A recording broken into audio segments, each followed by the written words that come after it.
el camino a las estrellas. Bueno, vamos a hablar cómo es el camino a las estrellas. Cómo es que el hombre se ha metido a lo que están haciendo ustedes, el estudio del universo, del cosmos.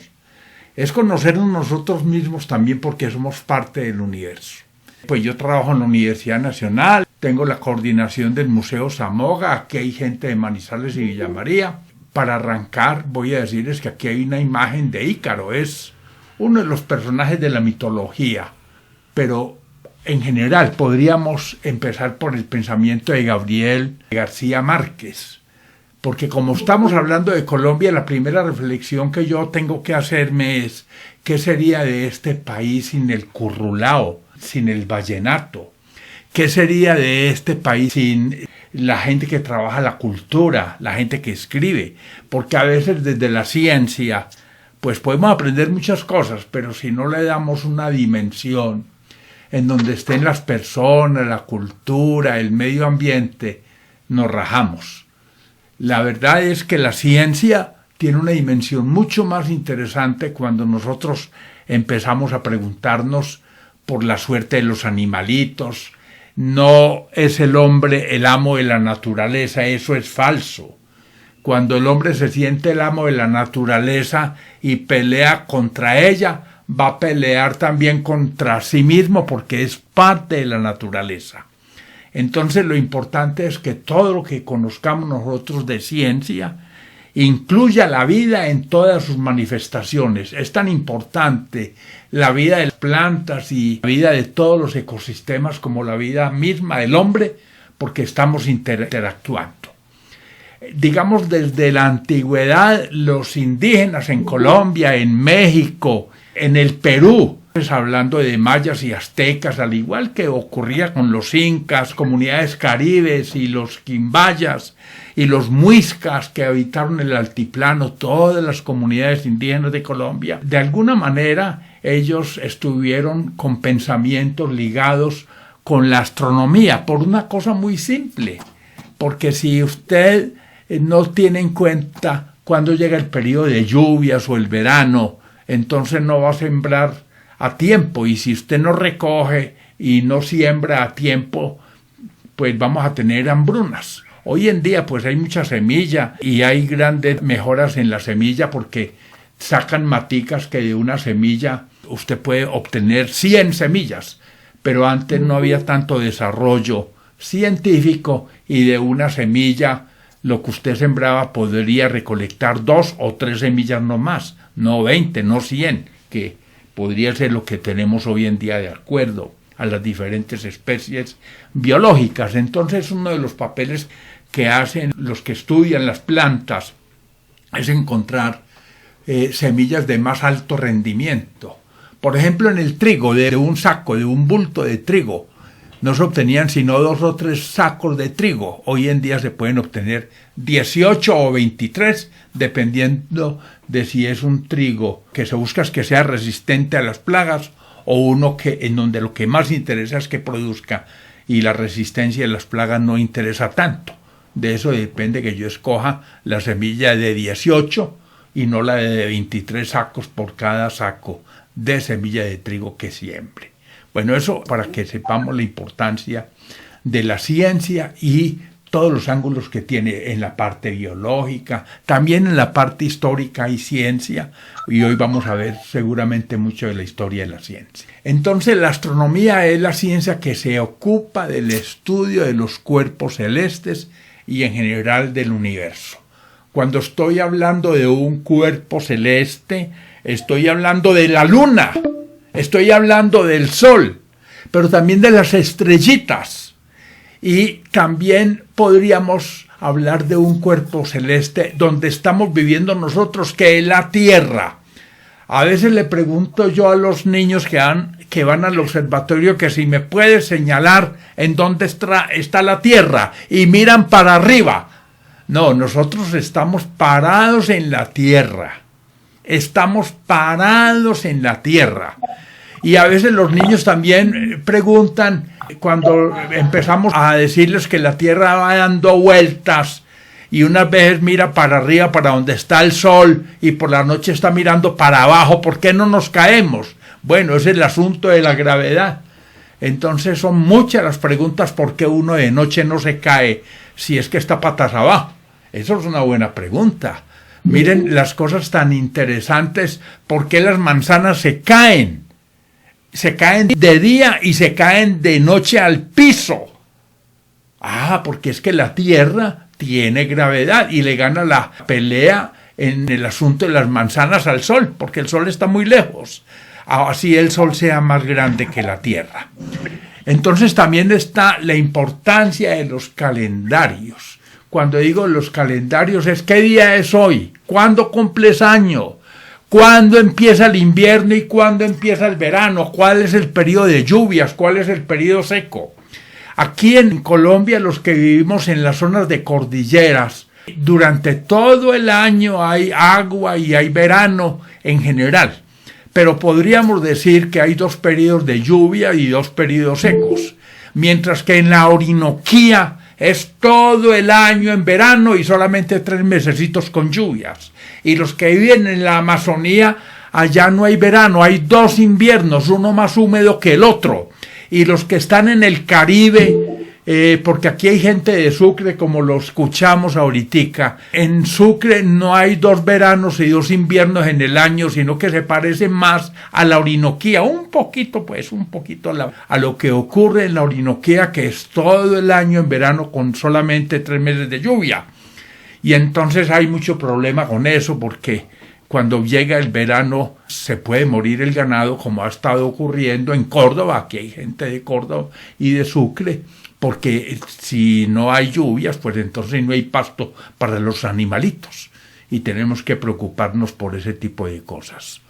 Una de las cosas importantes es que si yo en vez de potreros y potreros y potreros sin árboles, tengo potreros con árboles, los animalitos tienen sombra. Y si tengo más o menos buena cantidad de árboles, entonces voy a tener menos escasez de agua.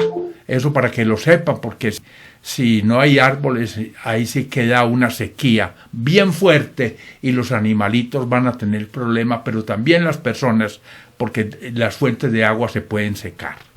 Entonces, desde la antigüedad, todas las comunidades primitivas en América estaban muy preocupados por el agua. En México, por ejemplo, los mayas fueron muy habilidosos en la arquitectura y construyeron grandes templos con piedra, pero necesitaban la cal y para fabricar la cal tenían que quemar las calizas. Y es en la península de Yucatán, una zona donde llueve muy poquito, es muy parecido eso como si estuviéramos nosotros por allá en la Orinoquía, incluso más seco que en la Orinoquía. Y eran tan grandes las edificaciones que hicieron, que quemaron muchas piedras y entonces acabaron con los árboles. Y por un problema de sequía, de falta de agua, les tocó abandonar el territorio y desapareció esa civilización. Miren lo importante que es entender la relación que existe entre los arbolitos y las lluvias. Pero el asunto de las lluvias y el asunto de los veranos e inviernos pasa también por el sol. Resulta que el sol puede tener mucha actividad o baja actividad. Hay épocas del planeta Tierra donde la actividad del sol era muy bajita, porque el sol es una máquina termonuclear. Es como un aparato que por dentro está funcionando. Y entonces hay épocas en que es más activo el sol y otras veces en que es menos activo. Y eso tiene que ver con el clima de la Tierra. Mire que así como la luna de algún modo puede tener alguna relación con las cosechas, indudablemente el sol tiene una relación muy estrecha y muy fuerte con el clima de la Tierra. Por eso los antiguos miraban siempre la luna y la tierra y se hacían esas preguntas, se las hacían, y ellos sacaban empíricamente y por la experiencia unas leyes de cuándo se podía sembrar y cuándo no, bueno, ese tipo de cositas. Pero no solamente en América, los egipcios también, ellos entendían que una vez al año, cuando empezaba el verano, oiga, pues cuando salía el verano, el sol en todo su esplendor, curiosamente, el río Nilo, que es el río que pasa por Egipto, se crecía e inundaba todo el valle.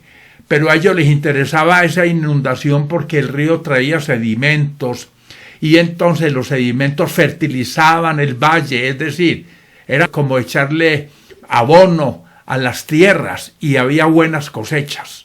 Y entonces empezaron a adorar el sol. Pero ellos no sabían la realidad, y es que cuando Egipto, que está al norte de la tierra, tenía verano, donde nace el Nilo, que es al sur de la tierra, al otro lado del Ecuador, estaban en invierno, y por eso se daban las crecientes del Nilo. Bueno, hay muchas historias en la astronomía que tienen que ver con el problema de la alimentación, con la construcción de los edificios, con las culturas indígenas. Pero de ahí para acá va a empezar el hombre a hacerse preguntas más sólidas. Por ejemplo, antes no se hablaba mucho de átomos y se preguntaban de qué estaban hechas las cosas y de qué estábamos hechos nosotros, de qué estaban hechas las montañas. Y hablaban de 4 elementos: la tierra, el aire, el agua y el fuego. Eran los 4 elementos fundamentales. Si se junta seco con caliente, ahí está el fuego. Si se junta el frío con el húmedo, ahí está el agua. Y entonces la tierra es seco con frío y el aire húmedo con caliente. Hablaban de las propiedades de la materia para saber cuáles eran los elementos, pero no existía el concepto de átomo. Átomo significa una cosa muy chiquitica que no se puede dividir, las cosas más chiquitas, aunque hoy en día los científicos ya han desbaratado los átomos y hablan de que hay electrones y protones y un mundo de cosas y partículas elementales, pero en general digamos que los átomos son las cosas más pequeñas hasta donde la materia mantiene unas propiedades genéricas. Sí, doctor, me preguntan que si usted está haciendo alguna presentación. Algunos me dicen que no la alcanzan a ver, la presentación. Bueno. Listo. Ahí sí ya, y aquí abro la pantalla, ¿de acuerdo? Listo, ¿Se ven? Doctor, ahora sí vemos la presentación. Bueno, les estaba comentando que hay 4 elementos fundamentales y de ahí, antes de pensar en los átomos, se habla de esos 4 elementos. Tenemos de Río Sucio, Manizales, de Lejo.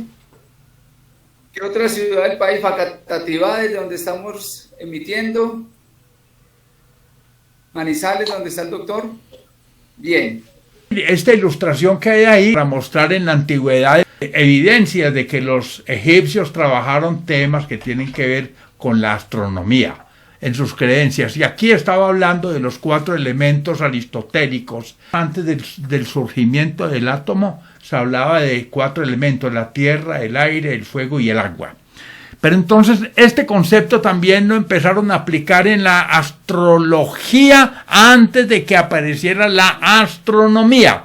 A decir que habían unas constelaciones que eran del fuego, otras que eran del agua, y entonces si una persona nacía en Géminis, pues no era compatible con alguien que fuera, Acuario no es el agua, es el aire.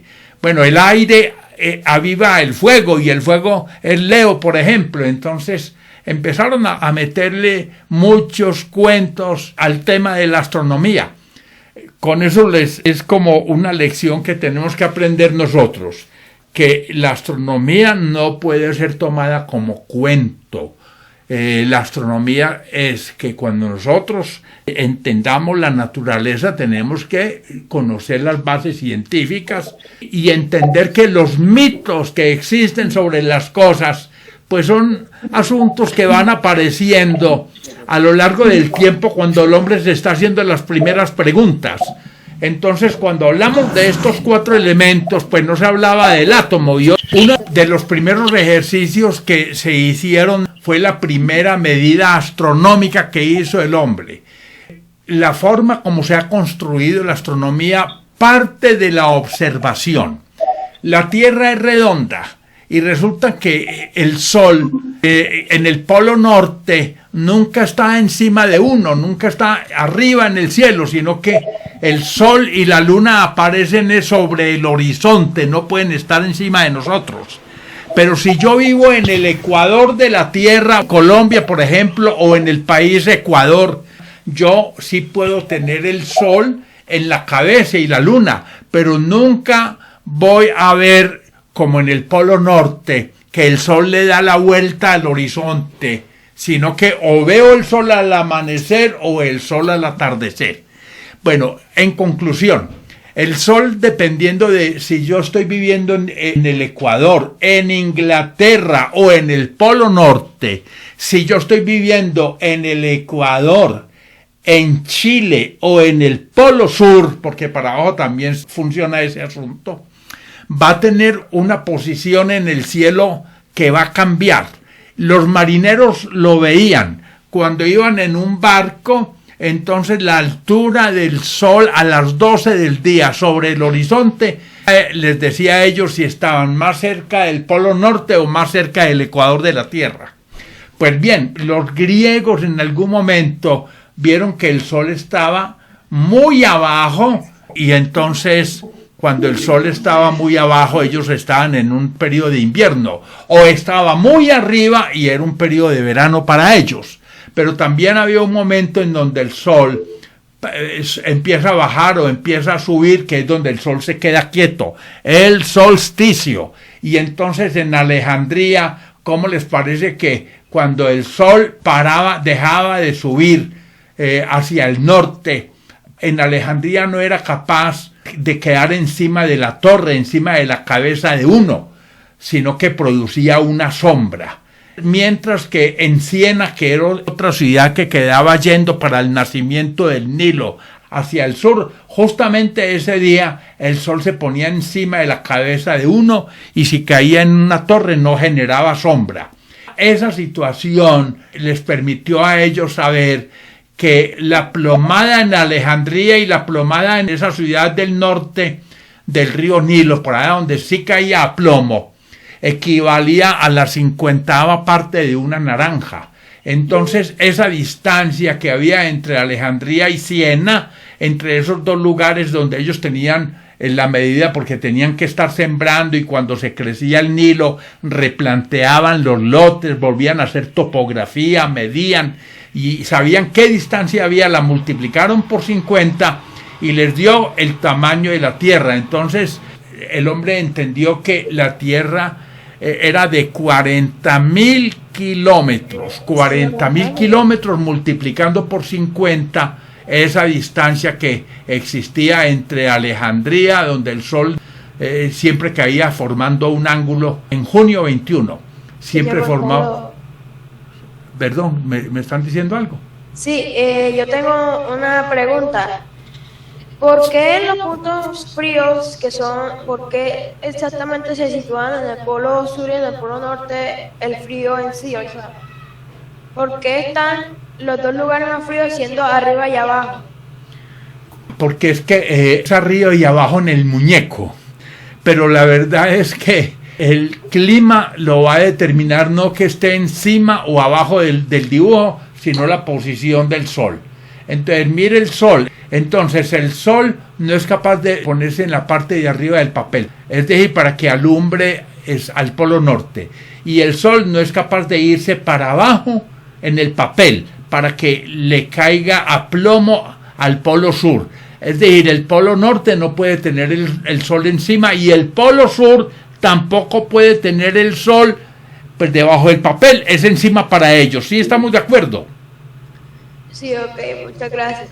Bueno, mire, eso es lo importante. Un señor que está en el polo norte mira para arriba en el papel y uno que está en el polo sur mira para abajo. ¿Por qué no se cae? Por la gravedad de la Tierra. Aún más, si alguien se va para la luna y le da una vuelta a la luna y pasa por debajo y pasa por encima, no se cae porque en la luna los pies están apuntando para el centro de la luna, así como aquí en la Tierra, usted parado en el polo norte o en el polo sur, los zapatos van hacia el centro de la Tierra. Bueno, bien interesante esa pregunta. Y resulta que hay otra cosa. Los griegos van a encontrar que la Tierra es como la llanta de una bicicleta que está descobalada, que cuando va dando vueltas vibra la Tierra, tiene un movimiento de vibración. Y ese movimiento de vibración, si la Tierra fuera un trompo y este es el eje del trompo, entonces la Tierra, que es como un trompo que se va a caer, y describe ese círculo es tembloroso, porque este que es el eje de la Tierra tiene una vibración, una oscilación. Eso se llama el movimiento de nutación. Es decir, la Tierra es como un trompo que se cae, pero el eje de la Tierra tiene un movimiento de oscilación que explica ese movimiento. ¿Por qué la Tierra tiene esa oscilación si no está rodando sobre nada? Pues porque la Tierra resulta que no es tan redonda, no es como una bola de billar. La Tierra se parece a una pera, y aún más. Hay partes de la pera que son más duras que otras. Por ejemplo, si yo me voy para Buenaventura, debajo de Buenaventura las rocas son mucho más sólidas que debajo de Cartagena. Entonces el nivel del mar en Buenaventura es diferente al nivel del mar en Cartagena. Puede haber 1 metro de diferencia, cualquier cosa así. Bueno, estoy diciendo que la Tierra tiene unos movimientos bien complicados. No solamente la Tierra le da la vuelta al Sol en un año, le va dando la vuelta al Sol, sino que la Tierra va girando sobre la cintura, y eso explica el día y la noche. Es como yo pararme a ver un edificio que está al frente y yo doy vueltas y le doy la espalda al edificio y lo miro, le doy la vuelta y lo miro. Lo mismo hace la Tierra. En un día da uno un giro. Es como demorarse un día, mira el edificio y le da la vuelta y le da la espalda, y que se demore un día completo para volver a mirar el edificio. Así es la Tierra. Para mirar al Sol se demora un día para volver a mirar al Sol. Si se demora 24 horas, entonces vamos a tener 12 horas de día y 12 horas de noche. La Tierra está girando sobre su eje, pero también le está dando la vuelta al Sol, Y cuando le da la vuelta al Sol, pues la verdad es que con ese giro vamos a tener ahí una cosa complicada, porque la Tierra, ya les decía, que está girando sobre un eje, este eje amarillo que está inclinado, está torcido, como un trompo que se va a caer. Cuando usted tira el trompo a bailar y se va a caer, empieza el trompo como un borracho a dar vuelticas. Esas vuelticas son, este es el eje del trompo, vea las vuelticas que da vuelticas.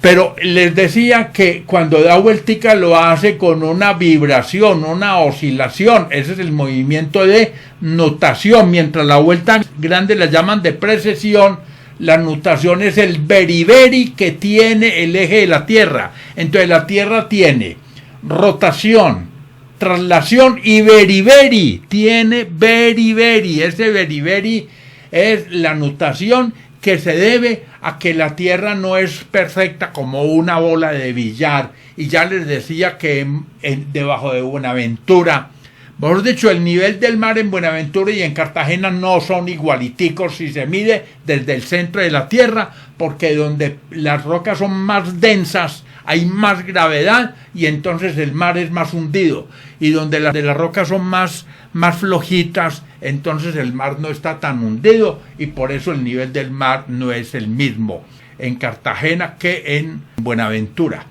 Incluso en Colombia, con relación al nivel del mar, están midiendo la altura de la cordillera central. Pasan por Manizales y van a Bogotá. Y en 1950 la altura de Bogotá con relación al mar era 1. Y 30 años después, 1980 o 20 años después, en los 70, volvieron a mirar y se dieron cuenta que la cordillera central había cambiado 1 metro de altura.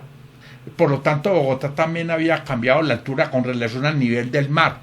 Todos los países miden las alturas de cada ciudad con relación al nivel del mar, pero en España es en la zona de Barcelona y no en otra región. En Colombia es con Buenaventura y no con Barranquilla, por ejemplo. Eso es bueno saberlo.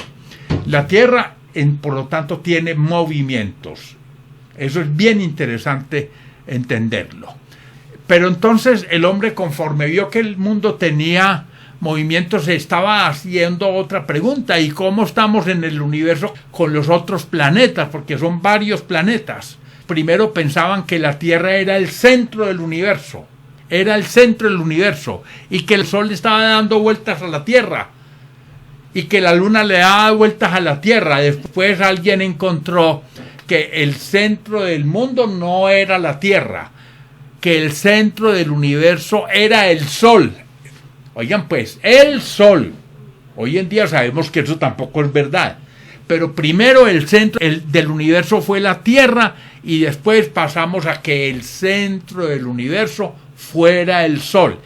No era el Sol el que le estaba dando vueltas a la Tierra, sino que era la Tierra quien estaba dándole vueltas al Sol. Mire cómo van cambiando las perspectivas, y gracias a la astronomía el hombre va sabiendo también otras cosas. ¿A qué distancia está el Sol? Está 400 veces más lejos que la Luna. ¡Ay, pero en el cielo se ven igualiticos! Mire que el tamaño con el cual uno ve el Sol y la Luna son igualiticos. Sí, pero si el Sol está 400 veces más lejos, a la hora del té es porque es 400 veces más grande que la Luna. Por eso se ven igualiticos, porque está 400 veces más lejos que la Luna, y eso nos da la idea. Es simplemente una visión aparente de que el Sol y la Luna son igualiticos, pero no hay tal. No se les olvide, el Sol sí se puede ver igual a la Luna en el cielo, pero como está 400 veces más lejos, tiene que ser 400 veces más grande que la Luna. Y vienen los planetas, y empiezan a mirar los planetas. ¿Cómo sabemos que son los planetas? No titilan. ¿Pero por qué? Porque ellos no tienen luz propia, y el rayito de luz que llega de una estrella no es sino uno, pero el planeta que está mucho más cerca llegan muchos rayitos solo al ojo, y la atmósfera se mueve. Entonces el rayito de luz que llega de una estrella, como la atmósfera se mueve, va y tiene que regresar. Entonces las estrellas titilan. ¿Por qué titilan las estrellas? Porque están muy lejos, demasiado lejos, tan lejos que no llega sino un rayito de luz, y cuando se mueve la atmósfera entonces se va del ojo y hay que esperar a que vuelva y la estrella titila. Pero un planeta, aunque sea más chiquito que una estrella, está muy cerca. Entonces para nosotros en el cielo es mucho más grande en el cielo, como lo vemos un planeta, porque llegan muchos rayos de luz. Y si se mueve la atmósfera se va un rayito, pero hay otro que lo reemplaza ahí mismo. Entonces los planetas se diferencian porque no titilan, No se les olvide, porque es que las estrellas sí titilan, no es porque tengan luz propia, eso es falso. Es porque están tan lejos que no llega sino un rayito de luz, y la atmósfera es la que se mueve y se va el rayito y vuelve. Son los movimientos de la atmósfera lo que explican también el por qué las estrellas titilan. Bueno, ahora hay unos planetas que son amarillos, otros son blanquitos, bueno, algo así, amarillentos o rojizos. Por ejemplo, Marte es muy rojo, Saturno pues más o menos es anaranjadito, pero Venus es un planeta muy blanco, muy bonito. Uno sabe que es un planeta porque no titila, porque si no está mirando es una estrella bien grande como Sirio, y no, es un planeta, estoy hablando de planetas. Entonces resulta que miraban a qué hora salían, y la Luna, por ejemplo, que si hoy sale a las 6 de la tarde, mañana sale a las 7 de la noche, después a las 8, después a las 9, cada día se demora una hora. Bueno, tampoco, se demora un poquito menos. Entonces, si cada día se demora una hora la Luna para salir por el horizonte, es porque la Luna se está moviendo en el cielo. ¿Por qué? Cada que sale la Luna se demora una horita más o menos. Si se está moviendo, yo podría concluir que la Luna se demora 24 días para darle la vuelta a la Tierra, si es que cada día se demora una hora para salir. Pero como se demora son 40 y pico minutos, entonces ya sabemos que la Luna se demora 27 días y no 24 días para darle la vuelta a la Tierra. Entonces la Luna se está moviendo en el cielo, en la realidad, como desde Colombia hacia Brasil. Por eso todos los días la luna sale casi una hora más tarde, porque si se estuviera moviendo desde Bogotá hacia Buenaventura, pues entonces tendría que salir todos los días una hora más temprano. No, sale una hora más tarde. Por lo tanto, la luna se mueve hacia Brasil y cada día hay que esperar casi una hora para que salga. Y así empezaron a ver los planetas que a lo largo del año van saliendo, se van demorando un poquito más. Y empezaron a ver con eso cuánto es que se demora un planeta para darle la vuelta al Sol. Y además hay planetas que nunca se verán a las 12 de la noche. ¿Cuáles? Los planetas como Mercurio. Venus tampoco se podrá ver a las 12 de la noche. Pero los planetas que están más lejos del Sol que la Tierra sí se pueden ver a las 12 de la noche. Los planetas que sí pueden verse a las 12 de la noche son externos en el sistema solar, mientras los que no se pueden ver a las 12 de la noche están al interior del sistema solar, es decir, entre la Tierra y el Sol. Miren que así fueron construyendo prácticamente el sistema solar, pero después así pensaran al principio que la Tierra estaba en el centro del universo. Copérnico se alejó de ese pensamiento de un señor llamado Ptolomeo y dije, no señores, es que lo que le está dando la vuelta no es el Sol a la Tierra, sino la Tierra. El Sol es el centro del universo y es la Tierra y la Luna quienes le dan la vuelta al Sol. Ese es Copérnico. Ese astrónomo llamado Copérnico dio una idea muy diferente al pensamiento de Ptolomeo de que la Tierra era el centro del mundo. Y Copérnico puso al Sol en el centro del universo. Claro que aquí el universo para ellos era el sistema solar, porque las estrellas pensaban que estaban por allá muy lejos en la quinta porra. Eran punticos en el cielo que seguramente San Pedro había hecho con un cincel para que la luz del cielo lo viéramos ahí por ese rotico. Algo así. Las estrellas eran otra cosa por allá muy lejos. Bueno, esos son los modelos del universo. Después empiezan a ver cómo se mueve la Tierra dándole la vuelta al Sol. Y se dan cuenta que la Tierra es como si fuera un corredor de carros. Cuando llega a una parte camina más rápido y cuando está más lejos camina más lento. Entonces la Tierra le da dando la vuelta al Sol, pero resulta que el Sol no está en toda la mitad de la órbita, sino está en un borde, está en un ladito, en uno de los... Eso se llama una elipse y tiene dos focos, está en uno de los dos focos. Bueno, el Sol no está en toda la mitad. Y la Tierra cuando anda cerca del Sol camina más rápido. Alguien dice que es que como le da tanta calor, corre para ventilarse y para que no le dure mucho. No, no es eso. Son simplemente unas circunstancias de que la gravedad por aquí es mayor que cuando la Tierra está lejos, hay menos gravedad. Entonces el sistema en la física hace que esos movimientos sean variables en la órbita, Eso responde a unas leyes físicas, a unas leyes astronómicas muy complicadas. ¿Por qué él anda más rápido cuando está cerca del Sol y por qué la Tierra es más lenta cuando está lejos del Sol? Esas primeras fórmulas las sacaron astrónomos hace mucho tiempo, hace muchos años. Por ejemplo, ya Galileo, que va a morir cuando nace Newton, imagínense, pues por allá en 1600 y punta, pues ya está descubierto América. Entonces, cuando se está descubriendo América es que se están planteando este tipo de circunstancias. Pero después vendrá Newton y va a encontrar el asunto de la gravedad.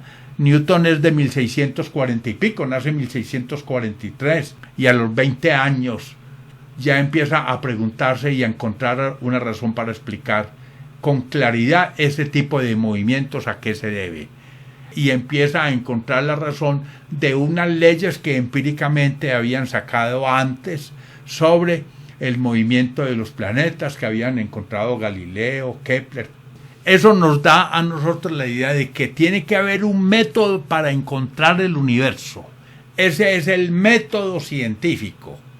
El método científico lo sacó Galileo. No hay que deducir, sino que hay que construir inductivamente, se dice, el conocimiento.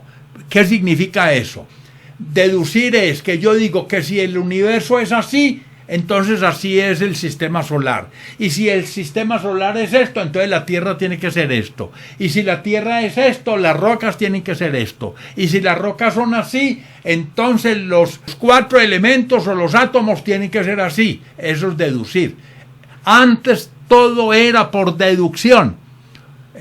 Ya a partir de Galileo se sabe que no puede ser así, sino observe y luego concluya. Por ejemplo, cojo una varilla de hierro, póngale la corriente eléctrica a que camine por la varilla de hierro y no la toque porque si no usted se electrocuta. Pero haga así eso, ahora coja la varilla y envuélvale un alambre de luz y haga pasar no por la varilla sino por el alambre de luz que tiene recubrimiento. Tiene un caucho que lo recubre, haga pasar la corriente, a ver qué pasa, y doble la varilla como una herradura, y diga qué pasa. Haga ensayos así, y entonces de muchos ensayos, usted saca las generalidades y construye una ley que es el electromagnetismo.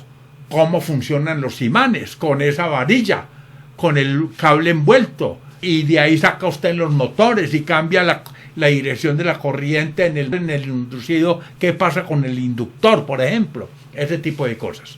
Las leyes físicas nacen de haga muchos ensayos con esa varilla y concluya, pero no aplique el método de deducción, que si el universo es así, entonces también el sistema solar, la Tierra y usted. No, señores, observe muchas cosas y saque conclusiones.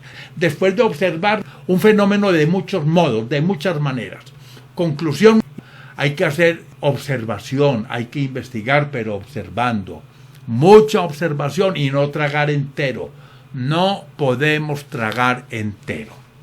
Bien, entonces así Newton va a sacar la ley de la gravitación. La ley de la gravedad es algo que dice que la caída de una manzana en un árbol sobre la cabeza de un señor que estaba ahí durmiendo, que explica cómo se mueve la luna. Y es lo mismo que explica a usted por qué de noche no se cae y de día tampoco, estando en la Tierra. Y por qué un astronauta que le da la vuelta a la luna y uno lo ve caminando allá dándole la vueltica, ¿por qué no se cae de la luna? Ni cuando está para arriba ni para abajo. La gravedad, la atracción de los cuerpos se debe a la masa que tienen. ¿Quién tiene más masa? ¿El Sol o la Tierra? Pues el Sol es 400 veces más grande que la Luna en diámetro, 100 veces más grande que la Tierra, digamos así. La Luna es 3 veces más pequeña que la Tierra. El Sol tiene mucha masa, hay más gravedad. Y la Luna tiene menos masa que la Tierra, entonces hay menos gravedad. ¿Qué estoy diciendo? Que usted se pesa aquí. ¿Y cuánto pesó usted? 20 kilos, 30 kilos, 50 kilos. Y se va para la Luna. ¿Y cuánto pesa en la Luna? En la misma báscula, la sexta parte. ¿Por qué uno pesa menos en la Luna? Porque la Luna tiene menos gravedad. Pero no vayan a creer que para bajar de peso usted va a la Luna y claro, pesa menos, pero ha bajado de peso en la báscula, pero a la hora de la cantidad de materia que usted tiene, es evidente que usted no ha adelgazado, que usted sigue igual de pesado aquí en la Tierra. Entonces el peso que uno tiene en una báscula depende también de si está en la Tierra o está en la Luna. En el Sol se subiría usted a la báscula y saldría un letrerito: no se pesa ganado, aunque sea usted un niño muy pequeño. En la Luna, el Sol tiene mucha gravedad. Cuando está en la vuelta, pues la Luna perdió la pelea con la Tierra, entonces la Luna le tiene que estar dando vuelticas a la Tierra para que las dos en compañía le puedan dar la vuelta al Sol. Pero es la Tierra y la Luna las que le dan la vuelta al Sol y no lo contrario. Júpiter, por ejemplo, es muy grande, pero no alcanzó a ser una estrella. Vamos a ver eso más adelante.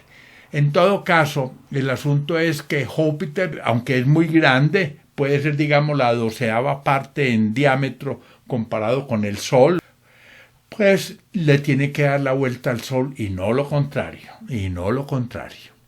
Eso es más o menos lo que tenemos de la gravedad. Y viene otra cosa que va a sacar un astrónomo llamado Albert Einstein, que es la teoría de la relatividad. Estamos alrededor de 100 años atrás. Hace 100 años este señor empezó a hacerse unas preguntas bien interesantes. Encontró que antes, si para Galileo el tiempo y el espacio eran cosas absolutas, para este señor el tiempo y el espacio son cosas relativas. Me explico. Si usted se monta en un cohete y empieza a acelerar el cohete y lo acelera, vamos a suponer que los materiales no se dañan. Pero cuando usted esté llegando a una velocidad que es parecida a la velocidad de la luz, entonces usted se va 10 minutos a dar una vuelta. Y como va tan rápido, usted puede ir por todo el sistema solar, ir a varias estrellas por aquí que quedan en la vecindad del Sol, porque el Sol es otra estrella. Hay otras estrellitas, incluso mucho más grandes que el Sol. Bueno, usted se va por allá y puede haber otros planetas y va usted y mira si por allá hay vida, puede ir a esos planetas.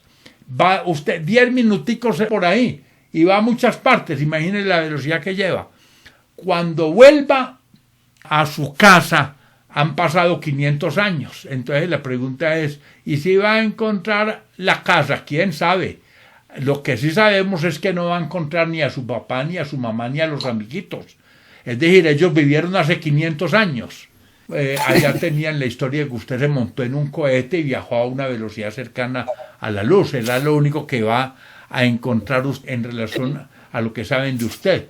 Para terminar, en esta teoría de la relatividad, se parte del presupuesto de que el tiempo que mide un reloj no es el mismo, donde hay mucha velocidad, pero la otra cosa que encuentra este señor es que en el Sol el tiempo casi no fluye, es más lento. En la Tierra el tiempo fluye más rápido. Es decir, estoy diciendo, usted si vive en Sincelejo, que hay más gravedad porque está más cerca del centro de la Tierra, va a durar más que una persona como el profesor Gonzalo Duque, o alguien que está en Bogotá porque está más lejos del centro de la Tierra. Hay más gravedad mientras más cerca estemos del centro de la Tierra. Así de sencillo. Entonces el tiempo no fluye igual en la Tierra que en la Luna, porque la gravedad es distinta.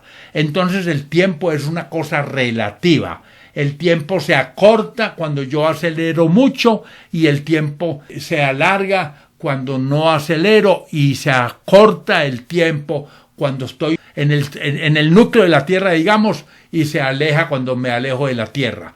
Bueno, conclusión, ese es el pensamiento relativista. Y hasta ahí llega la charlita que les tenía preparadas. Entonces pasamos a la fase de preguntas. Entonces damos campo a las preguntas ya, por favor. Profe Gonzalo, ¿me escucha? Sí, claro que sí. Profe, bienvenido, muchas gracias. De paso, saludar a nuestro profesor Ángelo desde aquí en la ciudad de Facatativá, Javier Rico de las Veedurías Ciudadanas. Entonces, desde la ciudad de Facatativá le estamos saludando el grupo de niños, de alumnos de nuestro profesor Ángelo, profesor que le estamos dando la acogida aquí en nuestra ciudad de la región, y que desde aquí haga su lanzamiento en el tema de la astronomía. Gracias, apreciado profesor, y a la profesora Marisa también por su expresión. Gracias. Vamos a dar entonces apertura a las preguntas de los niños, las niñas y los jóvenes y los adultos que nos acompañan el día de hoy. No sin antes agradecerles su maravillosa exposición. Y pues, si me permite, quiero iniciar con una que tiene aquí una de nuestras niñas de la Escuela de Astronautas, Emilia. Ven por favor y le hacen la pregunta al doctor Gonzalo. ¿De dónde vienen los planetas? Bueno, a ver, ¿de dónde vienen los planetas? Resulta que hace mucho tiempo nació el universo. Y cuando nació el universo, la pregunta es ¿qué había antes? ¿Cómo le parece que los astrónomos dicen que como cuando nace el universo nace el tiempo? No tiene sentido que nos preguntemos qué había antes. ¿Ah? ¿Qué opina? ¿Qué opina? Es como preguntar yo con Emilia qué pasaba hace 1000 años. No tiene sentido porque no había nacido.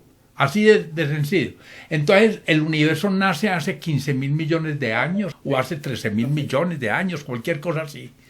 Y cuando nace el universo, ahí está toda la materia comprimida, explota, se riega por el universo y después de esos átomos no solamente va a salir la Tierra y la Luna, sino que va a salir cada uno de los que estamos aquí, este computador que yo tengo, toda la materia nació con el origen del universo, toda. Y de ahí salieron los planetas, el Sol, la Luna, pero también de esa misma materia salimos nosotros, los arbolitos, la comida, todo lo que comemos, de ahí nace. ¿De acuerdo? Gracias. Bueno, muy bien, doctor.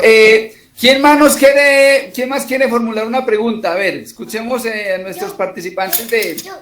ya, Martín, ahorita. Un segundito, Martín, espérate.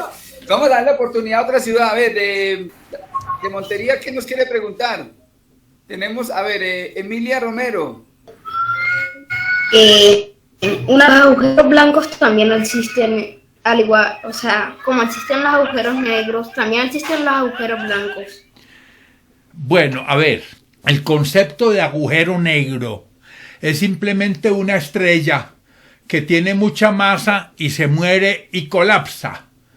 Y entonces cuando una estrella como el Sol está prendida es porque hay un horno termonuclear que no deja que se hunda.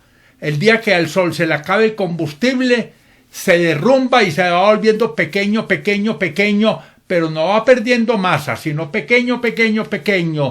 Se apaga y queda como una estrella negra y nosotros dándole vueltas, pero sin recibir ya luz del Sol. El concepto de agujero negro es que incluso ese Sol colapsa y de pronto queda una cosa ahí que no puede ser visible. Ese es el agujero negro.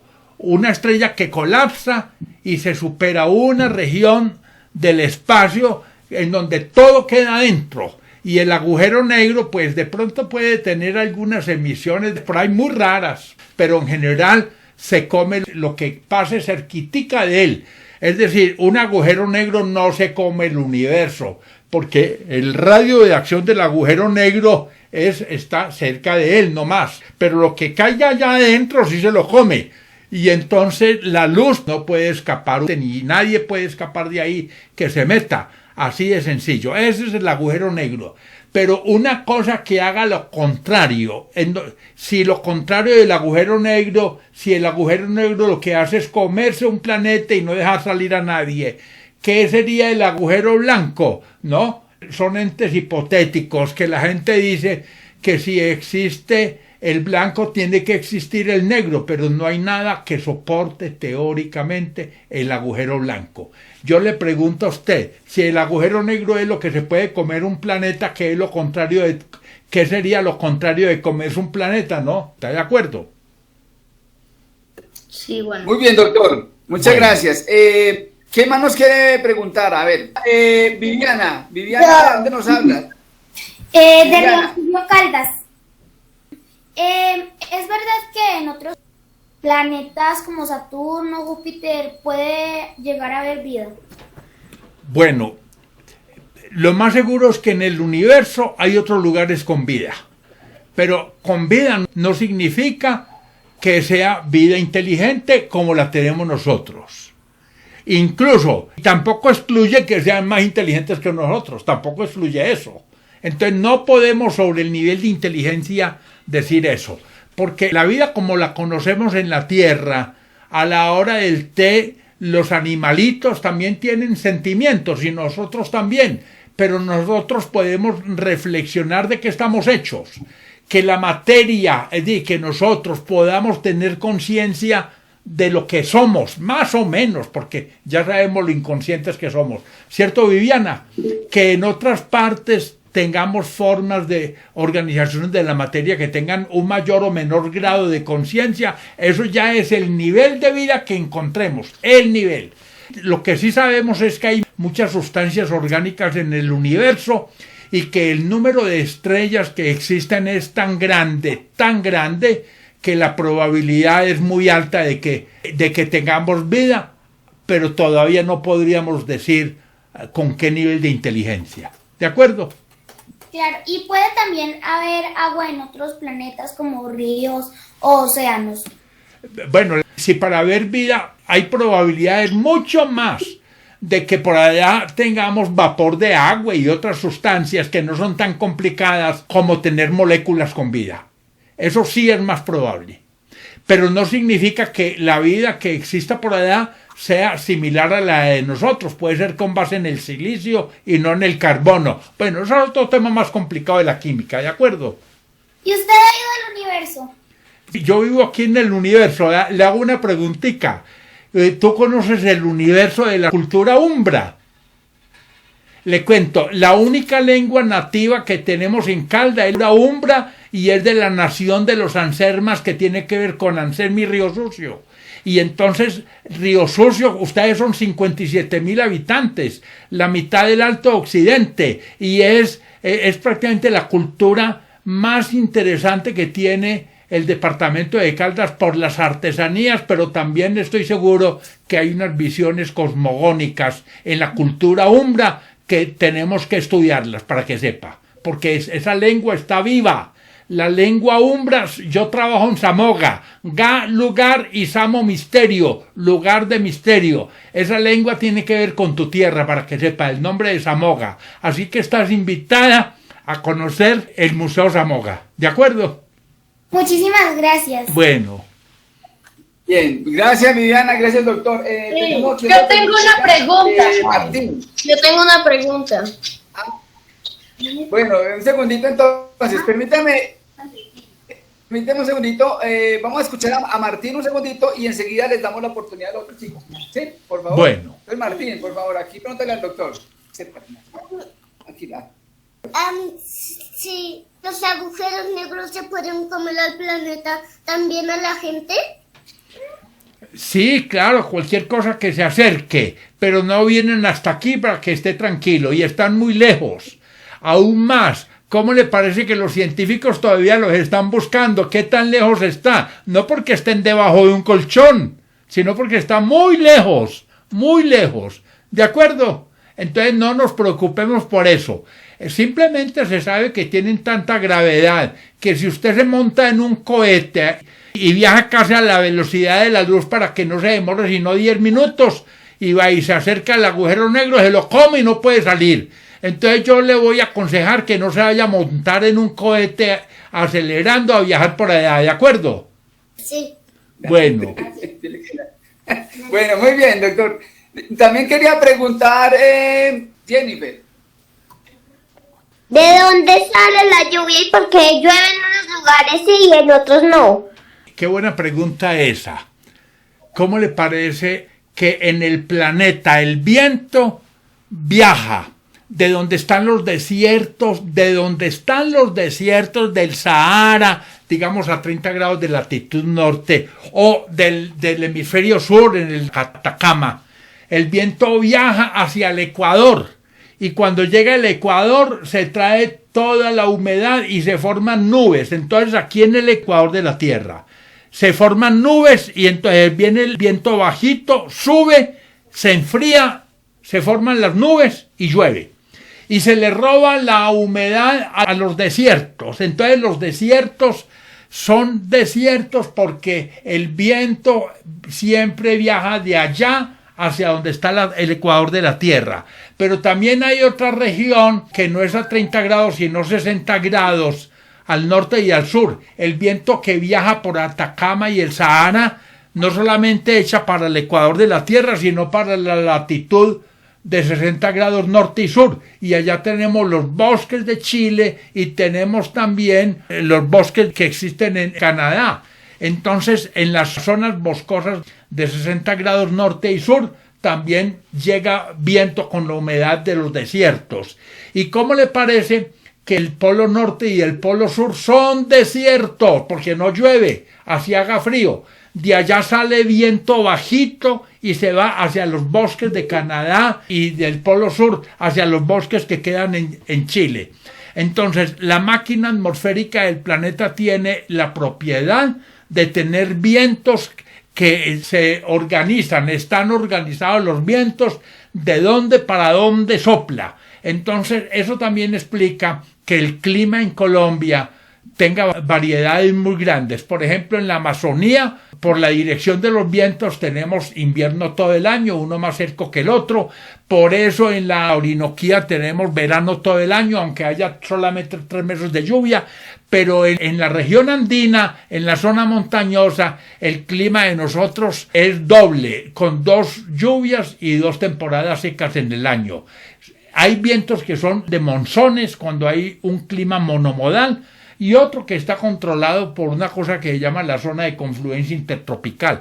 Mejor dicho, el ecuador meteorológico es una banda que se está moviendo a lo largo del año, desde junio hasta diciembre o de julio hasta enero. Y eso explica el comportamiento del clima. En conclusión, la distribución de la temperatura en la Tierra, asociada, por supuesto, a los movimientos del Sol, pero también la máquina atmosférica que responde a leyes de la termodinámica. Bueno. Muy bien, doctor. Bueno, No, Mariana, Gómez, tengo una pregunta. Mariana, ¿dónde está Mariana? ¿Dónde está Mariana? Tengo una pregunta. En Manizales. Y mi Adelante, pregunta es, Mariana. ¿cómo se produce la gravedad? La gravedad es la consecuencia de que haya masa. Por ejemplo, la luna más chiquita que la Tierra y más chiquita que el Sol tiene gravedad. Entonces la gravedad es simplemente el efecto de tener masa. El efecto de tener masa. Pero la gravedad es una fuerza muy pequeña, muy pequeña. Por ejemplo, la fuerza electromagnética, la de los imanes, es muy poderosa. Un imán se le puede pegar a una varilla de hierro. Pero yo que tengo gravedad, porque yo tengo masa, a mí no se me pegan los lápices del cuerpo, no se me pegan. Se necesita mucha masa para que la gravedad, que es una fuerza muy chiquitica comparada con la fuerza electromagnética, funcione, ¿de acuerdo? Listo, muchas gracias. Tengo una pregunta. Sí. A ver, ¿quién nos... alguien, bueno, que no haya preguntado, de pronto Samantha, ¿sí? Yo, sí. ¿Vas a preguntar? ¿Cuántas lunas pueden haber en las galaxias? Ay, bueno. A ver, la pregunta es, ¿un planeta puede tener muchas lunas? Sí, puede tener muchas lunas. Por ejemplo, Júpiter, aunque a Júpiter antes le veían solamente 4 lunitas, ya tiene muchas. Entonces no hay un límite para eso, no hay un límite. Y una estrella puede tener planetas, sí, puede tener muchos planetas, pero la mitad de las estrellas en el universo son sistemas dobles o múltiples. Entonces, cuando hay una estrella dándole la vuelta a la otra, se come los planetas de la vecina. Entonces, los sistemas dobles o triples o cuádruples de planetas no van a tener muchas lunas. Ahora, sabemos que alrededor de la mitad de las estrellas en el universo son sistemas dobles y se sabe más o menos de qué tamaño es el universo. Se ha calculado la masa del universo, se ha calculado no solamente la masa sino el volumen, pero cuando se habla de cuántas estrellas hay, se toma como ejemplo el Sol y se sabe más o menos cuántos soles, tomando el de nosotros como unidad, pero hay unos soles más grandes y unos más chiquitos, entonces estamos hablando de promedios. Y aunque sepamos que la mitad de las estrellas son sistemas múltiples y hay más facilidad de planetas en una estrella que esté solita, no sabemos cuántas estrellas hay que tengan esa condición y menos cuántos planetas y sí que menos cuánta luna. No se puede saber eso, pero sí sabemos cuál es la masa del universo, cuál es el tamaño del universo y es el universo visible, porque el universo tiene un límite hasta donde los cuerpos ya viajan a la velocidad de la luz. Lo que pasa es que hay una cosa y es que las galaxias se están moviendo, no solamente ellas por sí mismas, sino hay otro fenómeno de expansión muy raro. Bien, doctor. Tenemos una pregunta aquí de Isabela, desde Facatativá. Isabela, te escucha el doctor Gonzalo. ¿De dónde y para dónde van las estrellas fugaces? Ah, las estrellas fugaces. ¿Cómo le parece que las estrellas fugaces ya sabemos que no son estrellas? Aunque las llamen así. Es como harina, como si fueran granitos de azúcar. Y entonces la Tierra le va dando la vuelta al Sol y en algún momento es como entrar a una carretera destapada donde hay polvo. Entonces, simplemente por donde han pasado cometas dejando ahí polvo, pasa la Tierra y quedan granitos del tamaño de un grano de arroz cuando son grandecitos, o de un frijol, ese está muy grande ya, pero son granitos como granitos de sal y azúcar, regados, y la Tierra va pasando por ahí y se choca con esos granitos y entonces apenas se chocan, entran a la atmósfera y se vuelven incandescentes y se forma una estrella fugaz. Entonces alumbra hasta que se consume el granito de azúcar, ¿de acuerdo? Muchas gracias. Bueno. Adelante, bien pues, adelante. ¿Es cierto que en el planeta Marte hubo agua? Es probable que haya existido agua, muy probable, pero las evidencias todavía no las han consolidado. Hay huellas morfológicas. Cuando digo morfológicas es que si usted encuentra un rayón en un pavimento, fue un carro que frenó. Pero ¿dónde está el carro? Entonces, una cosa es el delito y otra cosa quién lo cometió. Entonces, se han encontrado formaciones sedimentarias y en geología, usted sabe, esto es como un valle que dejó agua que se movió acá. Se han encontrado formaciones de tipo sedimentaria, pero no hay todavía la evidencia material de ese agua, sino la huella. Bueno, gracias. Muy bien, doctor, gracias. 5 preguntitas y cerramos, ¿listo? Como para... Por mí no hay problema, Ángelo, por mí mucho, no hay problema. Bueno, es que, Dulce Lora. Hay la posibilidad de Dulce. que se cree un planeta artificial. Ay, yo pienso que un planeta no es cualquier cosa que esté volteando en el cielo. El hombre puede lanzar cosas al espacio y ponerlas a dar vueltas, pero para hacer un planeta necesita mucha masa, y con mucha masa todavía no hay garantía, porque Plutón, por ejemplo, se pensaba que era un planeta, pero Plutón y Caronte y otros 2 cuerpos que están acompañando a eso son planetas menores. Entonces, tener un asteroide, puede que el hombre el día de mañana ponga una piedra por ahí y la ponga a dar vueltas para ponerse a hacer estudios, porque vale mucho poner una roca por allá en el aire, pero hacer una cosa de la masa que implica tener una luna o un planeta no es económicamente viable. Primero hay que agotar el hambre en la Tierra, hay muchas necesidades y no hay plata para gastar en ese tipo de cosas, ni tiene sentido. Bueno, gracias. Bueno. ¿Quién? A ver, adelante, ¿me recuerdes tu nombre, por favor? Emilia Romero. ¿Qué pasa si una estrella de neutrones choca con un agujero negro? Bueno, a ver, ¿qué pasa si choca un asteroide contra la Tierra? Empecemos por ahí. Un asteroide, pues, es una roca como un pedazo de montaña. Es una montaña como Monserrate que se choca con la Tierra, pues forma un cráter. Y en la Tierra, cuando ha habido choques de un meteorito bien grande, así como una montaña, pues puede haber un daño climático y puede haber una catástrofe. La desaparición de los dinosaurios se debió a que cayó un meteorito bastante grande para dejar un cráter enorme en la Tierra. Pero otros meteoritos pequeños pueden caer a una ciudad y dañar un carro y aporrear a la gente, puede ocurrir eso.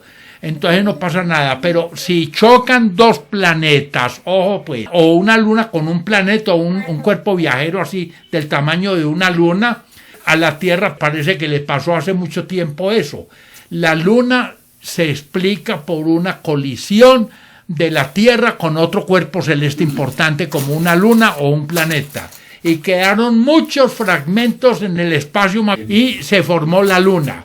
Ahora, hay choques de estrellas. Cuando una estrella de pronto viaja y se mete en el territorio de otra, invadiendo el campo gravitacional, hay una colisión y pueden salir muchos pedazos. Pero gana masa y la neutrónicas son dos estrellas de mucha masa. Puede salir un agujero negro y si se choca un agujero negro con una estrella neutrónica sale un agujero negro más grande, y si tiene más grande tiene un radio de acción más amplio donde pueda ejercer el efecto de tragarse la luz y lo que pase por ahí. Eso es lo que pasa nomás. Hay una pregunta en el chat. Olga Milena. Sí. Muy buenos días. Primero, pues agradecerle por este espacio tan maravilloso, porque realmente es un espacio genial para los niños, ¿cierto? Quisiera que me explicara un poco sobre lo que está ocurriendo en este momento con nuestro planeta, que está más lejos del Sol. ¿A qué se debe eso y cuáles son las implicaciones? Bueno, a ver, se supone que la distancia entre la Tierra y el Sol pues puede tener pequeñas variaciones, al igual que la distancia entre la Luna y la Tierra en tiempos geológicos, no de un año para el otro, ni en la vida suya, ni en cuestión de siglos, es en tiempos geológicos. Hablo de cientos de siglos, puede haber pequeñas variaciones. Esas pequeñas variaciones que se presentan en la Tierra tienen que ver con que la Tierra, que tiene una trayectoria que no es circular, sino como un huevo, sea un huevo más alargado o menos alargado, y también que haya variaciones de la distancia de la Tierra al Sol y del ángulo de inclinación de la Tierra. Entonces, las implicaciones que tiene eso son, primero, en el tiempo. Cuando la Luna se acerque a la Tierra, entonces vamos a tener días más cortos, se acelera la rotación de la Tierra, y también vamos a tener cambios en el mes. Y si se aleja la Luna de la Tierra, vamos a tener un movimiento más leve. Lo mismo cuando la Tierra se acerque al Sol, que es la pregunta suya, entonces vamos a tener días más cortos, vamos a tener años más cortos, por supuesto. En teoría se compensa eso con variaciones en la velocidad orbital de la Tierra, pero afecta al sistema Tierra-Luna, para que sepa, se afecta todo en su conjunto. Hay leyes de la astronomía que explican ese tipo de cosas. Las principales implicaciones son variaciones del tiempo, pero hay otras que son de tipo climático. Las de tipo climático es, por ejemplo, si la Tierra se enfría o si la Tierra se caliente, y eso trae otras consecuencias a su vez que tiene que ver con los ecosistemas. Cuando hay variaciones de clima, pues cambia también el régimen de los océanos, el nivel de los océanos, y para un planeta habitado pues habría catástrofes, problemas en la agricultura y todo.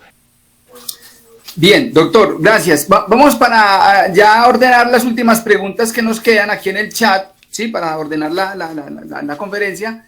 Hay una de Michelle Villalobos, que nos pregunta, ¿qué es un huracán estelar? Por ejemplo, hubo un periodo de 300 años, entre 1550 y 1850, esos 300 años, hubo un periodo desde que estaban los conquistadores hasta cuando se está fundando Manizales. Estamos en la mitad.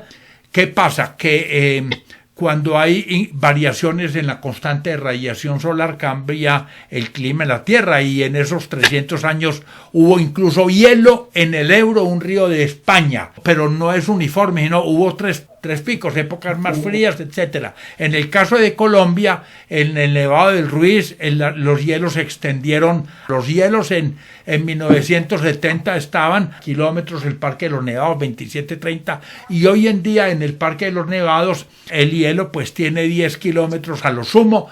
Y la pregunta es si el actual calentamiento global tiene una componente solar. Es posible que haya variaciones en la constante de radiación solar, pero también sabemos que hoy en día la razón tiene que ver con la acción de los humanos contaminando el aire, pero no significa que no esté participando en las variaciones de la constante de radiación solar. Entonces, cuando se generan excitación de la constante de radiación solar, que hoy está un poquito excitada, pues tenemos nosotros la posibilidad de que se presente variaciones en el viento solar, y esas variaciones dramáticas que se dan de oleadas por fulguraciones estelares es lo que genera esos huracanes a los que se refiere usted. Y formule la pregunta al doctor. ¿De dónde nos habla, Samuel? ¿Desde dónde nos habla, Samuel? De Montería. Samuel de Montería. Pregúntale al doctor, Samuel. ¿Qué pasaría si un sistema solar tiene 2 estrellas? Bueno, a ver, le cuento esto. ¿Cómo le parece que Júpiter, para poder haber sido estrella, tendría que tener el 10% de la masa del Sol? Y el Sol es el 98% de la masa del sistema solar. Y si es el 98%, queda el 2% para todos los planetas, donde Júpiter es el que más tiene. Entonces está muy lejos Júpiter de ser una segunda estrella. Pero si hubiéramos tenido en Júpiter por lo menos el 10% de la masa del sistema solar, Júpiter sería otra estrella. Entonces tendríamos 2 amaneceres y 2 atardeceres. Pero la pregunta si eso es bueno o malo, le diría que a usted le pondríamos a ir 2 veces a la escuela. Yo tendría el doble de salario, pero usted tendría el doble de tareas para llegar a la casa. ¿Qué opina, Samuel? 2 atardeceres y 2 amaneceres. ¿Qué opina, Samuel? Pues tocaría vivir así. Pero habría doble clase de astronomía, no se preocupe. Bueno. Muy bien, doctor, muchas gracias. Ahora sí, Lucía Rubiano, por favor, una pregunta muy interesante aquí. Lucía Rubiano, sí, preséntate, ¿de dónde nos llamas, por favor? ¿Desde dónde nos llamas? Buenos días, soy de Facatativá y pregunto qué pasaría si existiera una guerra nuclear y qué efectos tendría. Bueno, la Tierra. Una de las 3 plantas de energía nuclear más grandes del mundo queda en Ucrania. Pues justamente Rusia generó un incendio allá y se tomó eso. Y entonces la radiactividad tiene un problema, y es que persiste. Los efectos de una guerra nuclear los podemos ver en lo que ocurrió con las bombas de Hiroshima y Nagasaki en Japón, que quedan esas huellas en el territorio y pueden durar ahí siglos, generando contaminación y afectando la vida animal y la vida vegetal, pero también la vida humana. Ese es el problema que tiene. El riesgo de una guerra nuclear es no solamente el problema del estallido y la gente que muere ahí, sino los efectos a largo plazo por la radioactividad, no solamente para la vida de los humanos, sino también de los animales y de las especies vegetales, que a su vez pueden generar contaminación para quienes puedan consumir un animal o una especie vegetal contaminada, o incluso la contaminación del agua, el peligro de la guerra nuclear. Muy bien, doctor, muchas gracias. Ya vamos a hacer las últimas 3 preguntas. Cámara es tan amable y pregúntele al doctor. Buenos días, soy Luis Ignacio Vélez Sequeira, mi nombre artístico es Nacho Vélez. ¿Y por qué Pangea se fragmentó? Bueno, cuando están hablando de Pangea, estamos hablando que se formó por el movimiento de las placas tectónicas hace 335 millones de años, donde estaban todos los continentes unidos. Es decir, los continentes unidos, pero después de esos 175 millones de años comenzó a fracturarse por la misma razón que se unieron, porque la Tierra es un planeta viva.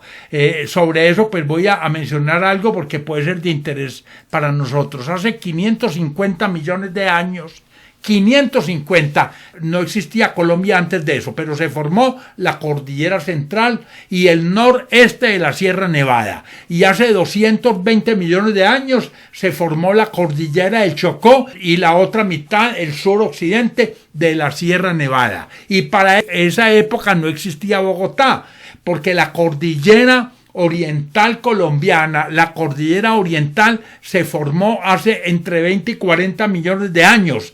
Y yo estoy diciendo que la Cordillera Central, que es la más vieja, hace 550 y la del Chocó hace 220 millones de años. Vamos a suponer que estuviéramos vivos en esa época. Cuando se forma la Cordillera Central hace 550 millones de años, pues no tenemos la vida como la conocemos hoy en día sobre la superficie de la Tierra. La vida estaba en los océanos. Y cuando se forma la Cordillera del Chocó hace 220 millones de años, pues era la época de los dinosaurios. Y cuando se forma la Cordillera de Bogotá, es un periodo donde vamos a tener luego las flores y todo. Entonces ya uno podía conseguir novia porque le podía llevar flores. Imagínense pues las cosas cómo cambian. Ahora, esa formación de esas 3 cordilleras iniciaron, la primera sin el Pangea, la segunda con el Pangea y la tercera ya cuando se ha fragmentado el Pangea. Y esa es la dinámica de la Tierra en el largo plazo. Muy bien, doctor, muchas gracias. Una penúltima pregunta. Michelle, tenemos una de Michelle Villalobos, sería la penúltima y después ya vamos cerrando. Michelle Villalobos. Bueno, a ver. No, ya mi pregunta fue contestada. Ah, bien. ¿De dónde nos hablas, Michelle? ¿Desde dónde nos hablas? De Tolú, Sucre. Marta Lucía, perdón. La profe Marta Lucía. No, me llamo Nicolás. Yo tengo una pregunta. ¿Por qué la Tierra se podría salir de su órbita y qué pasaría? Bueno, vamos a suponer, ¿cómo puede la Tierra salirse de su órbita? Que haya injerencia de una estrella pasajera. El Sol le está dando vueltas en la galaxia y digamos, hay unas estrellas que están más al interior en la galaxia que van más rápido y otras que están por la periferia y van más lentas. Entonces, así como el Sol sobrepasa unas estrellas que están hacia afuera, es sobrepasada por las interiores y por la atracción gravitacional puede haber mareas de gravedad que saquen a la Tierra, que descuadren, digamos, el sistema solar de algún modo. Puede haber unos esfuerzos diferenciales que lo saquen. Y entonces, ¿qué pasa con eso? Pues si la Tierra se va a alejar del Sol, vamos a perder la temperatura solar y va a morir la vida en la Tierra. Y si se va a acercar al Sol por el mismo efecto gravitacional, porque puede ocurrir eso, entonces con el mayor calor vamos a perder también la vida en la Tierra y se van a evaporar los océanos. Bueno, muy bien, doctor. Tenemos aquí una última pregunta, Nicolás. Entonces, aquí, Nicolás, adelante. Doctor, ¿por qué hay otras estrellas más grandes que el Sol? ¿Y cuáles son algunas? Bueno, hay estrellas muy grandes, hay muchas, pero una de ellas es Betelgeuse, que es una estrella rojiza, es una estrella prácticamente por el color que tiene. Las estrellas pues tienen diferentes colores. Las estrellas que son grandes en masa y que están iniciando el periodo de su vida, porque las estrellas tienen varias etapas, son blancas, blanquiazules, las temperaturas son de 35.000 grados centígrados, mientras que en el Sol la temperatura es de 5.000 grados, entonces estamos hablando de temperaturas 7 veces mayores. Y otra como Betelgeuse, que es una estrella rojiza, está en otro periodo después del periodo inicial, está en un segundo periodo. Esa estrella tiene una temperatura que puede ser más o menos la mitad de la temperatura superficial del Sol. Bueno, entonces, pero hay estrellas que pueden tener, comparados con el Sol, grandes masas, pero hay un límite en el número de masas que puede tener una estrella, porque los sistemas, si superan ese límite, se hacen inestables y se desbaratan. Entonces hay un límite superior. Pero lo que sí es cierto es que las estrellas de gran masa van a durar menos.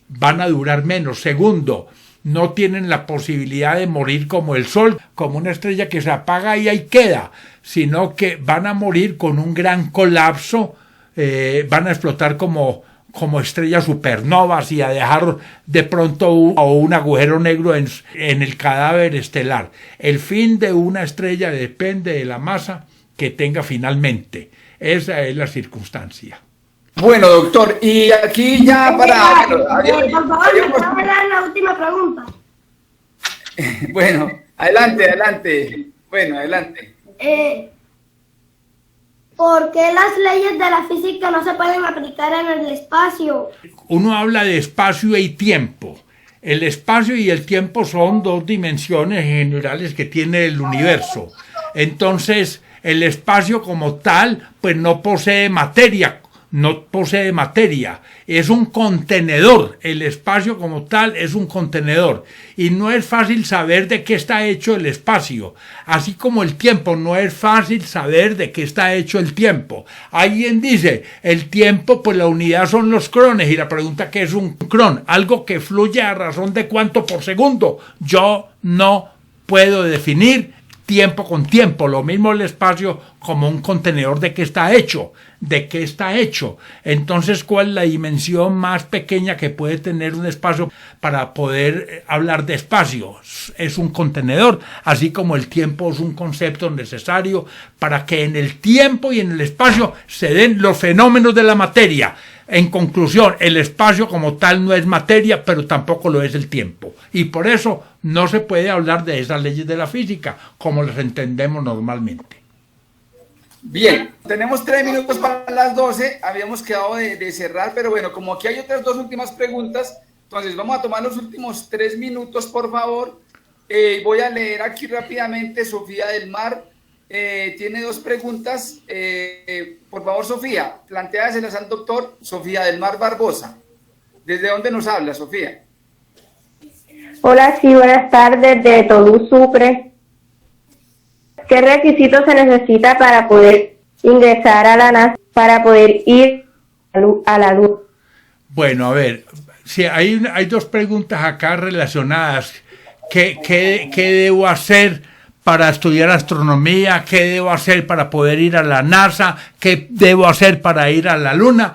Entonces, por supuesto que el que tenga mucha plata, pues seguramente puede esperar un viaje turístico al espacio, y algún día van a armar viajes, si no al espacio exterior, que ya los están ofreciendo. Seguramente vamos a tener viajes turísticos a la Luna, aunque ahí hay una pregunta bien importante, y es los impactos ambientales. Contaminar la Luna, eso va a tener restricciones. Entonces, el asunto es que para meterse en el terreno de la astronomía, el que quiera estudiar astronomía, hay 2 cosas. Uno, la astronomía como campo teórico, y otro, ser astronauta, que ya es otra cosa. No es lo mismo ser ingeniero mecánico que ser chofer de un carro de Fórmula 1, no es lo mismo.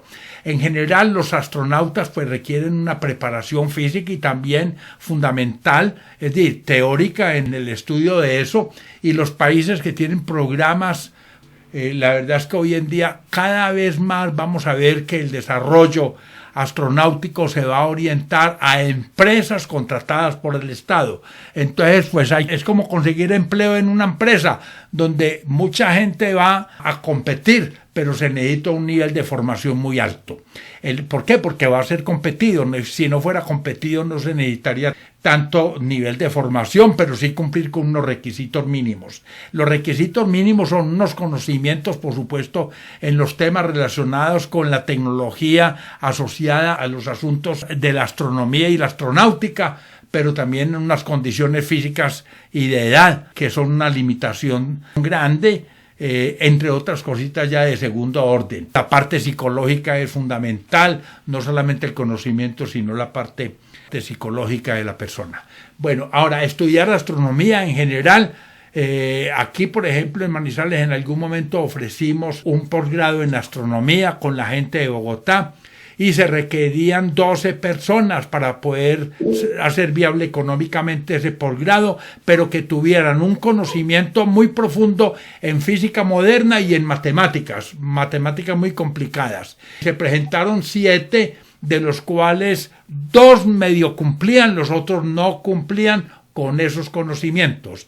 Pero en general, en la Universidad Nacional de Colombia, quien entre a estudiar aquí en Manizales, por ejemplo, pero es válido también en la Universidad de Medellín, en Bogotá, en Cali, donde haya sedes, en San Andrés, en Arauca, en Amazonas, la gente puede aspirar a la doble titulación.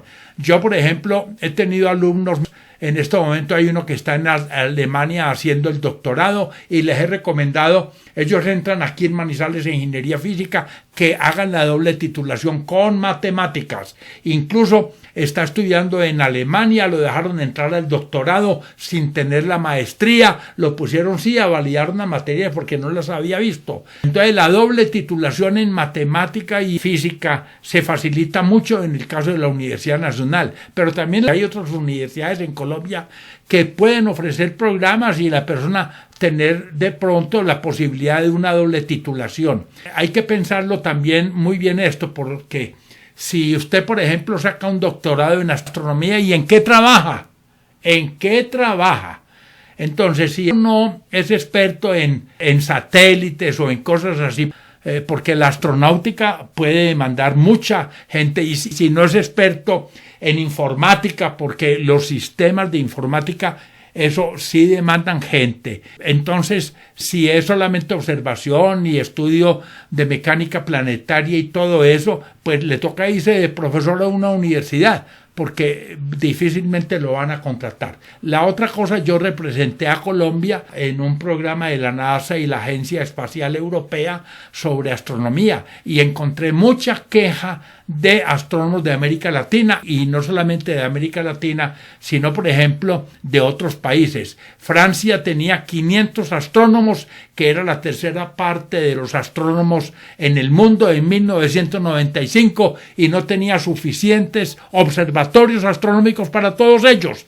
Hoy en día, un observatorio como el que yo manejo aquí en Manizales, con un telescopio de 35 centímetros, lo que uno ve, una máquina grande o un gran telescopio, lo ve con mucha más resolución. Yo pongo el telescopio mío y ahí no hay nada, es negrito, pero con un telescopio grande en ese lugar va a encontrar usted un mundo de galaxias. Miren, por ejemplo, el último telescopio espacial que se mandó, el James Webb, aunque es un telescopio que es muy pequeño comparado con los que existen puestos en tierra, en la cabeza de un alfiler, pues extendiendo la mano, usted va a encontrar ahí más de 1000 galaxias, y va a observar cosas que están muy lejos, donde ningún telescopio de la Tierra, mirando a ese lugar, puede ver algo. Ve negro, pero no va a ver objetos que sí se van a encontrar con ese telescopio electrónico. Entonces, hoy en día hay muchas imágenes de telescopios, mucha información, donde una universidad puede solicitar información grabada y se la entregan para que haga un estudio. Un astrónomo británico que conocí en ese seminario del 95, casado con una niña de Puerto Rico, se quejaban porque no les dejaban acceder al radiotelescopio de Puerto Rico. Esos radiotelescopios tienen programas a 20 años, cada 3 años revisan el programa, cada 10 años lo vuelven y lo revisan, y no hacen nada que esté por fuera del plan de investigación a 10 años, así la persona sea de Puerto Rico y el otro inglés con doctorados y postdoctorados. No. El grupo académico y científico que maneja un observatorio ese tiene las líneas de trabajo, y uno, para poder tener un minuto de ese telescopio, tiene que ser algo que se sume a lo que ellos están pidiendo. De resto, le pueden a usted facilitar información ya grabada para que usted haga sus investigaciones sobre eso, pero la pregunta es quién se las paga. En el caso de Colombia particularmente, sí necesitamos, y eso lo propuse en su momento, un sistema satelital. Se lo propuse a la Comisión Colombiana del Espacio, porque necesitamos no solamente un satélite, sino sistema de satélite, un sistema con un satélite geoestacionario para telecomunicaciones, y que llegue el internet a todas las regiones de Colombia, para que puedan los muchachos estar con Ángelo en estos programas de astronomía como hoy, desde La Guajira y desde la Orinoquía y desde el Chocó.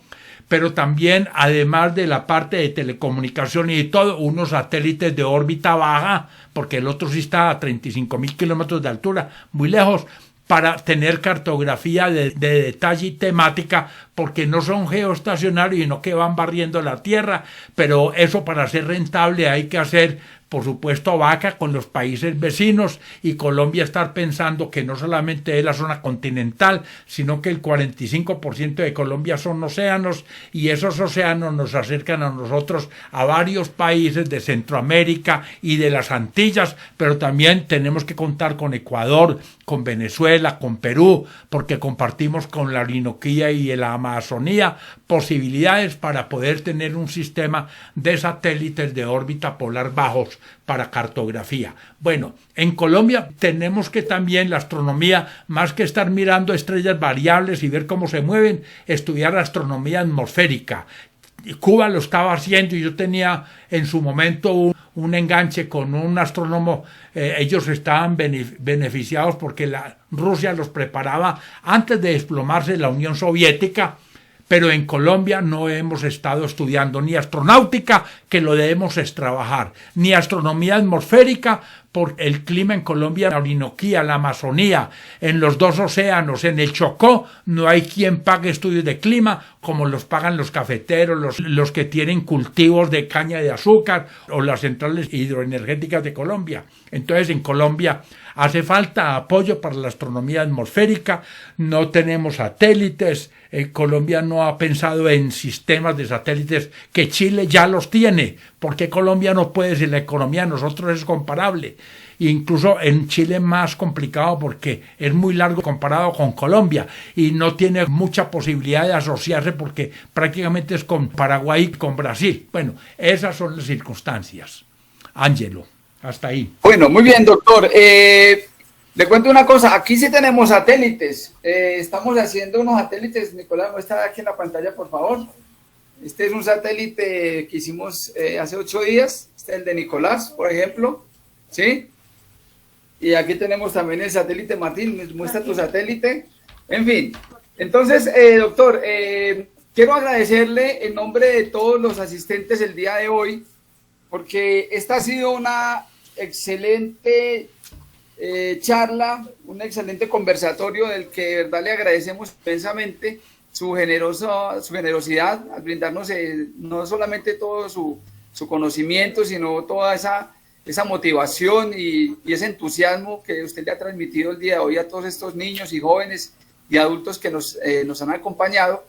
De verdad que estamos muy agradecidos y desde la Escuela de Astronautas de Facatativá estamos invitando a todos los niños y a todos los jóvenes que hoy se conectaron para que sigamos allí, gracias a estas tecnologías virtuales y digitales, podamos seguir en contacto y que sea esto una gran oportunidad para que avancemos. Yo creo que hoy han quedado resueltas muchas inquietudes de los chicos que han preguntado, pero igualmente pues estos son temas que generan bastantes preguntas y de eso se trata, ¿no? Se trata de que tengamos unos niños y unos jóvenes que pregunten, que indaguen, que profundicen, que tengan ese deseo de ahondar en el conocimiento, y yo creo que hoy se ha logrado ese objetivo, doctor, con lujo de detalles. Entonces, de nuevo, doctor, reiterarle todo mi agradecimiento y el de las personas que aquí nos han acompañado. En total tuvimos 38 personas de todo el país. Bueno. De Montería, de Manizales, de Villa María, de Facatativá, no sé si de pronto se me escapa alguna otra ciudad que no haya mencionado. Sucre, Tolú, ¿sí? Montería. Montería, Manizales, Facatativá, Río Sucio, Villa María, en fin. Compañía de docentes, la profesora Olga de Manizales, la profesora Marta de Tolú, agradecerles, no sé si algún otro docente nos acompañó, pero en todo caso, en esta campaña, que desde la cosmopedagogía, promover la formación científica y la formación hacia las ciencias naturales de nuestros niños y jóvenes, pues invitarlos a que creemos grupos de astronomía, que creemos semilleros, y a que sigamos pues allí conectados. Creo, doctor, que ha sido el preámbulo, pero creo que estas sesiones vamos a tener que molestar los temas adelante para que nos acompañen en otras oportunidades, porque creo que quedaron muchas preguntas, ¿sí? Y si pues el tiempo no nos lo permitió hoy, pues vamos a buscar otro espacio en el que ya podamos de pronto seguir ahondando y seguir orientando pues a todos estos chicos que tienen esta motivación. Entonces, doctor, muchas gracias, de verdad, muchas gracias a todos los asistentes, a quienes nos acompañaron. Ahí dejamos los teléfonos del doctor Gonzalo Escobar, para que quienes están allí en Río Sucio, en Manizales, en Villa María, bueno, y en cualquier parte del país, ya con el contacto del doctor, él con toda la amabilidad que lo caracteriza, sabemos que va a tener las puertas abiertas del Museo Interactivo Zamoga de la Universidad Nacional para que ustedes puedan ir, visitar y acercarse a todos estos temas de la ciencia. Sin más, muchas gracias, de verdad, muchas gracias a todos. Muchos éxitos, se despiden los chicos de la Escuela de Astronautas de Facatativá. ¡Chao! ¡Los extraño! Muchas gracias, doctor. ¡Chao! Bueno. Chao, muchas gracias por todo.